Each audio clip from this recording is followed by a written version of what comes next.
thank you all for what you're doing. The smell that Marilyn referenced to me smells like productivity. It smells like a virtuous, industrious people trying to create wealth rather than simply consume it. Much like we see in farms and mills and manufacturing shops all across America. And this is what we have to do. We have to grow this economy.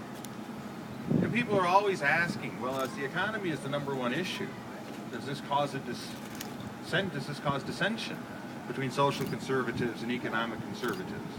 And my response is that is an entirely false choice. You cannot have a prosperous economy without a virtuous citizenry. And what we need in this country is to recognize the moral ramifications of economic stagnation, how it wears upon families, how it wears upon the hearth of home when people are worried about their jobs. They're worried about their home prices going down.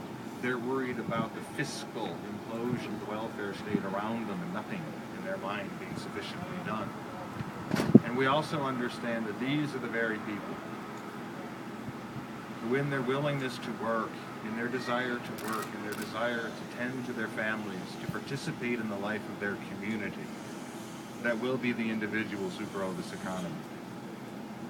And they will also be the ones who will understand that to date, in dealing with this economy, that there has been an immorality within the economy itself.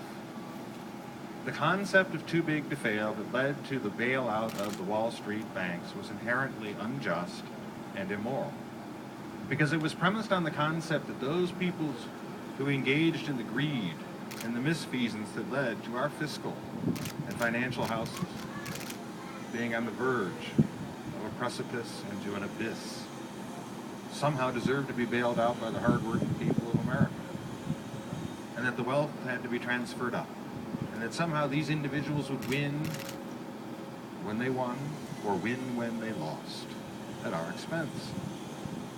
This is why in a virtuous country, we understand that liberty and self-government are conjoined, that you have a responsibility for the consequences of your actions that you cannot lay upon someone else. And that is why, to get this economy going, one of the things that we have to recognize as a moral proposition is that nothing is bigger and nothing can fail in this country except for one entity. The only thing that is too big to fail in this country is the sovereign American people.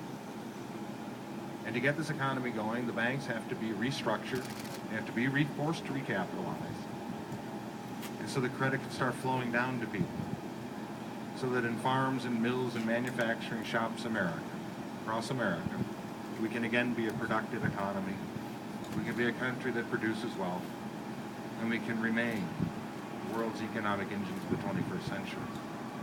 I believe we will. I look forward to America's best days ahead as we affirm American exceptionalism and promote a culture of life in the 21st century. Thank you so much.